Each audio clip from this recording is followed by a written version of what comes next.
ये देखते हैं देश और दुनिया में क्या चल रहा है। तो पहली खबर यह है कि कुत्तों को इंसाफ मिल चुका है। सुप्रीम कोर्ट ने एक ऑर्डर जारी कर दिया है कि कुत्तों को जहां से उठाया गया था वहां अपनी जगह डिवॉर्म एंड वैक्सीनेशन कर छोड़ दिया जाए। कुत्तों के लिए कई नियम भी बनाए गए हैं। अब कुत्तों को हम स्ट्रीट पर फीड नहीं करवा सकते हैं, उनके लिए अलग से फीडिंग जोन बनाए जाएंगे। और जो भी व्यक्ति या एनजीओ कुत्तों को अडॉप्ट करना चाहता है वह एप्लीकेशन फॉर्म भरकर उसने अडॉप्ट कर सकता है, लेकिन अडॉप्ट करने के बाद वह फिर से स्ट्रीट पर उन्हें नहीं छोड़ेगा। तो कुछ हद तक तो इंसाफ मिल गया है। आइए देखते हैं अब एसएससी के छात्रों को इंसाफ कब मिलेगा।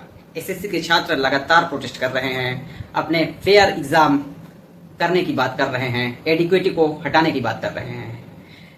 एग्जाम में छात्रों ने कई सारे समस्याओं को फेस किया।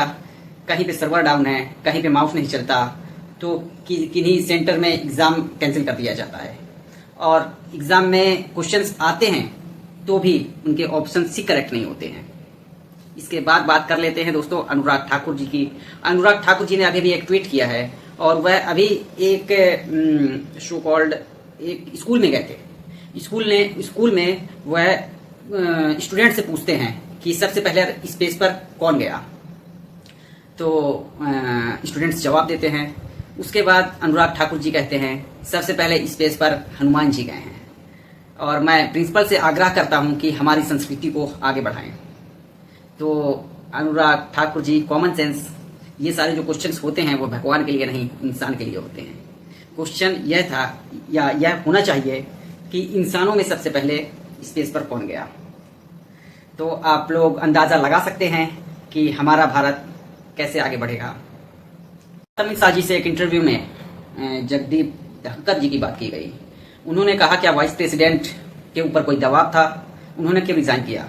तो अमित शाह का जवाब था उन्होंने हमें और सारे मंत्री को अच्छे कार्यकाल के लिए धन्यवाद दिया है और उन्हें कुछ हेल्थ इशू था इसलिए उन्होंने रिजाइन किया। तो जगदीप धनखड़ जी रिजाइन कर कहाँ लापता हो गए हैं, वह अपने मुंह से अपनी बात क्यों नहीं कर पा रहे हैं, यह समझने की जरूरत है कि हम कितने इंडिपेंडेंट भारत में जी रहे हैं जहां पर एसएससी एग्जाम को फेयर तरीके से कंडक्ट करवाने के लिए भी छात्रों को प्रोटेस्ट करना पड़ रहा है और दूसरी तरफ राहुल गांधी वोट चोरी को बचाने के लिए प्रोटेस्ट कर रहे हैं।